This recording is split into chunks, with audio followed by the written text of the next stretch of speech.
কমিশনের জন্য একটা বরাদ্দ ছিল নির্বাচনকে কেন্দ্র করে। আপনি বলেছিলেন যেহেতু গণভোট হচ্ছে খরচটা বাড়বে, বা আপনি বলেছিলেন স্যার তফসিলের পরে তার একটা চাহিদা পত্র, তফসিল তো দিয়েছে, অর্থ মন্ত্রণালয়কে কোনো চাহিদা পত্র দিয়েছে এখন পর্যন্ত মানে আমার কাছে যখন আসবে আমি বুঝতে পারি রেজিস্ট্রেশনের জন্য দিলে আমরা তাড়াতাড়ি প্রসেস করবো। আমি একটা এক্সাম্পল দিই আপনাদেরকে, এই যে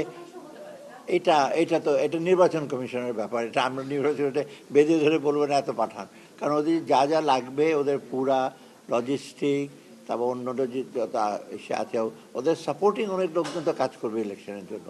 তো ইলেকশনের দিন গণভোটের দিন বহু লোক থাকবে, তাদের জন্য খরচ ওটা ওরা দেবে, ওটার ব্যাপারে আমাদের কোনো রিজার্ভেশন নাই। ওটা ওরা দেবে, তখন আমরা যাচাই না আমরা যত শুনতে দেব। যেমন আমরা কালকে ইসের ব্যাপারে তো আমরা রেডি, এই যে হাদির ব্যাপারে বাইরে পাঠাবে কালকে, যখন আমাদেরকে মেসেজ দিল আমরা বলেছি টাকা পয়সার কোনো ব্যাপার না, উইল গিভ অ্যালোকেশন, যা হোক এটা ম্যানেজ করে।